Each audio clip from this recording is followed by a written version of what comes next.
Ever had that gut punch moment when your buyer suddenly backs out right before closing? It's one of those situations where every agent dreads, but how you handle it can make or break the deal, your relationship with your client, even your reputation. I've been there. It's frustrating, it's stressful, and it raises one big question: what actually happens next? Today I'll walk you through what really goes down when a buyer backs out before closing, and what you can do as an agent to protect your seller, your deal, and yourself. When I was newer in the business, I had a deal fall apart just 3 days before closing. The buyers got cold feet after the inspection and decided they weren't ready. At that point, the home had been off the market for over a month. The seller had packed everything and everyone was counting down to move out day. I learned quickly that as agents, we have to understand not just the emotional side of this, but the legal and procedural side too. Because how you respond in these next 24 hours determines whether you can save the deal, salvage your seller's trust, or end up starting all over again.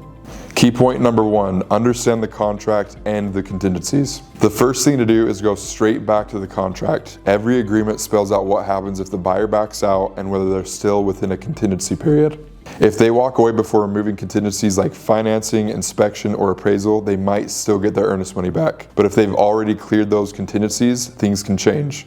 At that point, backing out could mean forfeiting the deposit or even opening the door to legal action from the seller.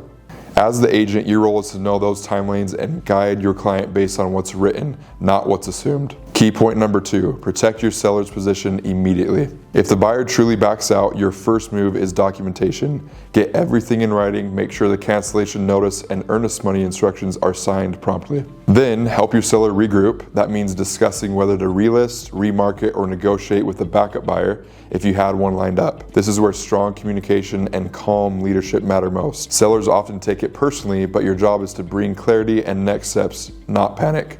Key point number 3, learn how to spot red flags early. One of the best ways to avoid last minute fallout is to see it coming.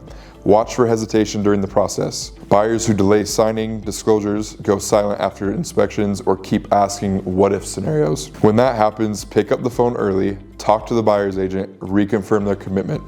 Sometimes a proactive conversation can save the deal before it unravels. Key point number 4, keep your seller informed every step. Transparency builds trust. Even if the news isn't good, keeping your seller updated on every development shows professionalism.